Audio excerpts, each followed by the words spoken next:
반갑습니다. 윤정우 목사입니다. 오늘은 하나님의 마스터 플랜이란 주제를 가지고 여러분과 같이 나누도록 하겠습니다. 구약 성경은 오실 메시아에 대한 그림자이며 예표입니다. 그와 마찬가지로 창세기도 오실 메시아에 대한 예표이며 그림자라고 할 수 있습니다.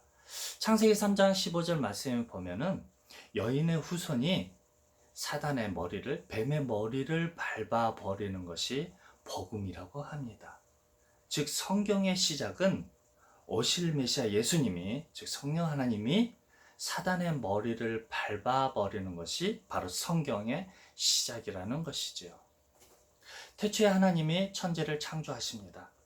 근데 이 창조주 하나님이 누구이시냐 하면 요한복음 1장 1절로 3절의 말씀 보면은 바로 예수님께서 말씀으로 태초에 계셨으며 그 말씀으로 천지를 창조하셨다는 그 사실입니다. 즉 창세기 1장 1절 말씀부터 오실 메시아에 대한 예표라는 것이지요. 이 창조주 하나님께서 제일 먼저 빛을 만드십니다. 그리고 어둠과 나누는 것을 볼 수 있습니다. 이 빛이 무엇일까요? 이 빛은 사도 바울이 예수님과 그에 따르는 무리들을 핍박하여서 다메섹으로 내려가는 도중에 빛 대신 예수님을 만나게 됩니다. 그러면서 이 사도 바울이 굉장한 고백을 하게 됩니다. 사도행전 26장 18절 말씀을 보면 그 눈을 뜨게 하여 어둠에서 빛으로 사단의 권세에서 하나님께로 돌아가게 하고 죄사함과 나를 믿어 거룩하게 된 무리 가운데서 기업을 얻게 하리라 하되이다. 이것이 빛과 어둠에 대해서 정확하게 설명하고 있는 것이죠. 빛은 하나님 자신을 설명하시고 어둠은 사단의 세력들, 사단의 권세를 의미한다고 할 것입니다. 즉, 이 성경의 전체는 빛과 어둠의 대치이며 전쟁사입니다. 거짓 선지자와 하나님의 선지자들과의 싸움, 그리고 이스라엘 민족과 이방 민족과의 싸움을 기록하고 있습니다. 그래서 성경의 대부분은 전쟁사로 표현하고 있는 것입니다. 그렇다면 이 일에 절대적으로 필요한 사람이 누구일까요? 창세기 2장 말씀을 보면은 하나님이 계시고 또 사단이 있고 그 옆에 한 존재가 있습니다. 이 존재는요, 생명의 존재였으며 하나님의 형상 따라서 창조되어진 인류의 조상 아담인 것이지요. 이 아담은 신기하게도요, 영신 하나님을 바라볼 수 있었고 심지어는 사단도 째려볼 수 있는 그런 영적 존재라는 것이죠. 즉, 보이지 않는 그 상대와는 싸울 수 없지만 보이는 상대에 대해서는 싸움을 할 수 있는 가능성을 보여주고 있는 것이라 할 것입니다. 이 존재에 대해서 이것을 너무나도 잘 알고 있는 사단은 그냥 두지를 않지요. 사단의 권세로 선악과의 그 능력으로 이 아담을 타락시켜 버립니다. 자기의 편으로 만들어 버렸던 것이지요. 그래서 육체의 존재로 만들어 버립니다. 즉 사단의 편으로 만들어 버렸던 것이죠. 이 일에 대해서 하나님의 계획은 무엇이겠습니까? 회복하는 것이고 재창조하는 것이죠. 그래서 육체가 되어버린 이 아담을 위하여서 천지를 창조하시고 그에게 가죽옷을 해 입히는 것을 알 수 있습니다. 전도서 3장 11절 말씀에 보면 하나님이 모든 것을 지으시되 때를 따라 아름답게 하셨고 또 사람에게 영혼을 사모하는 마음을 주셨느니라 말씀하십니다. 즉, 이 영혼을 사모하는 마음을 주시지 않았더라면 결단코 사람은 육체가 되어버린 이후로 결단코 하나님을 알 수도 없고 깨달을 수도 없고 만날 수 없었던 그 존재가 하나님에 대해서 궁구할 수 있는 그 마음을 결단코 가질 수 없었을 것입니다. 이것이 하나님께서 우리에게 주신 선물이라 할 것입니다. 가죽옷으로 보호하셨다고 할 것입니다.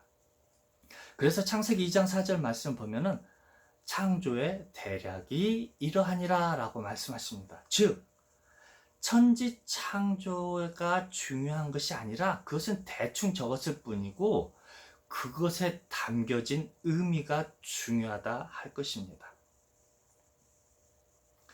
고린도전서 2장 9절 말씀을 보면은 기록된 바 하나님이 자기를 사랑하는 자들을 위하여 예비하신 모든 것은 눈으로 볼 수 없고 귀로도 들을 수 없고 마음으로도 생각할 수 없다라는 것이죠.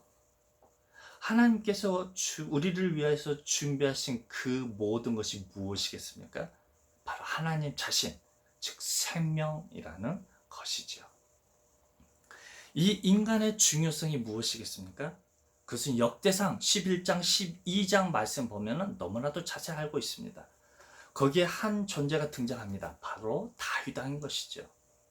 이 다윗 왕을 따르는 그 무리들은 전부 다 용사였던 것입니다.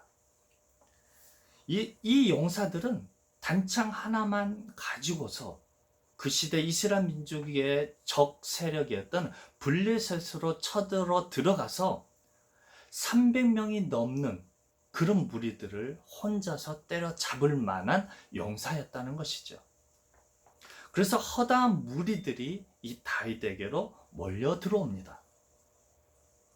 그래서 역대상 12장 22절에 정말 멋지게 표현하고 있습니다. 그때의 사람이 날마다 다윗에게로 돌아와서 돕고자 하며 큰 군대를 이루어 하나님의 군대와 같더라 라고 설명하고 있습니다. 하나님의 군대와 같다는 것이죠. 다윗 왕은 오실 메시아에 대한 예표적인 인물입니다. 이 다윗 왕이 했던 일들이 무엇일까요? 바로 용사들을 모아서 그 시대의 최강국이었던 블레셋을 전멸시켜버리는 것입니다. 이 창세기에 기록된 원시 복음의 말씀을 이루어가는 것이죠.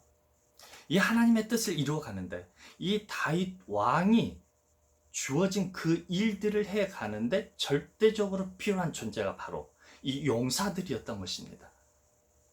그것을 요한계시록에서는 이기는 자라고 설명하기도 합니다.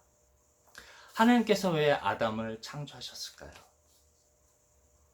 왜 그를 다시 회복시키시고 재창조할 계획을 가지고 계셨을까요?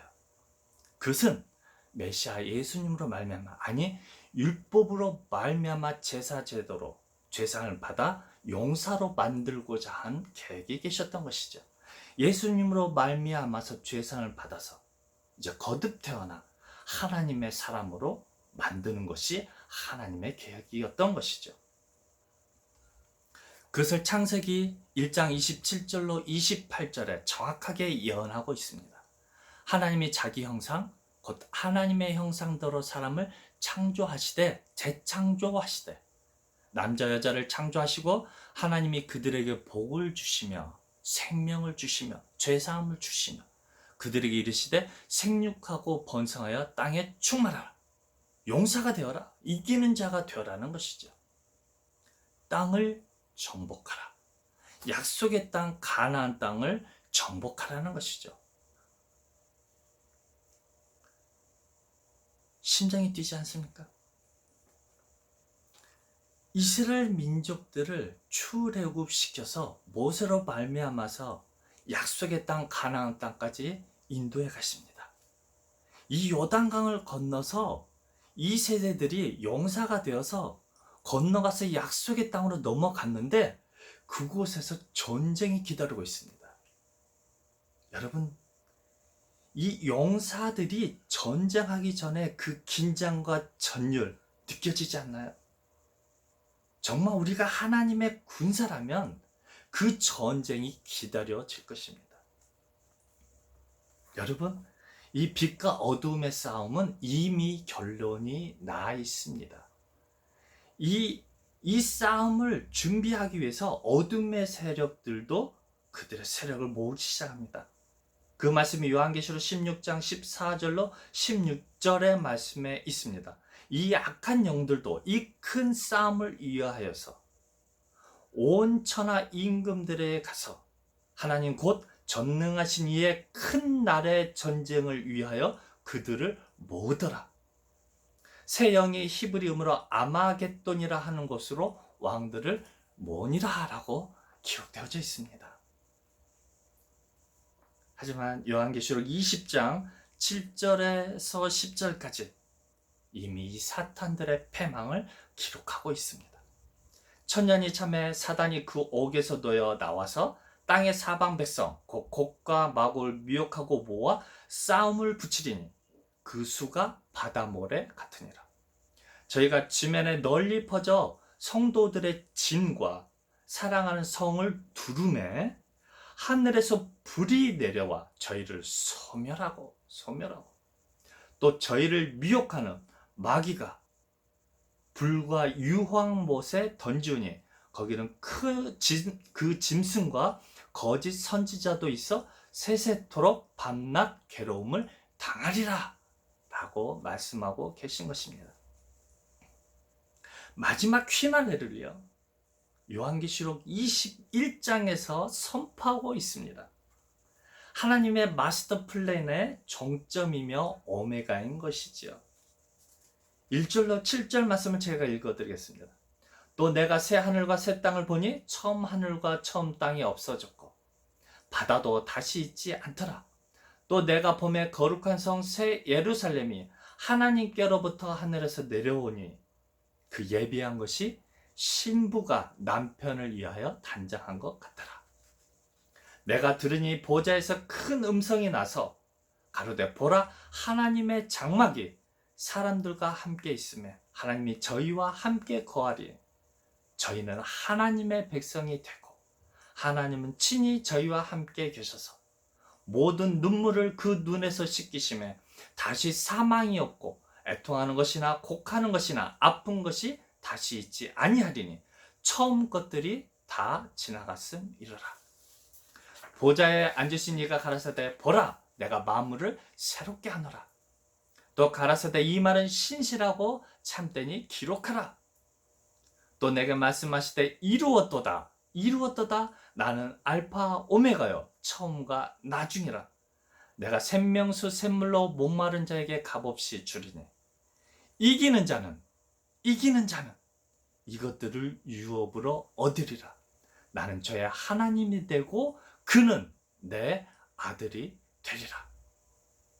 이 말씀을요 창세기 2장 3절의 예언서로 정확하게 선포하고 계십니다. 하나님이 일곱째 날을 복주사 거룩하게 하셨으니 이는 하나님이 그 창조하시며 만드시던 모든 일을 마치시고 이날에 안식하셨음이니더라. 여러분 창세기 1장 1절로 2장 3절까지의 말씀이 바로 하나님의 마스터 플랜의 그림자이며 예언서인 것입니다. 감사합니다.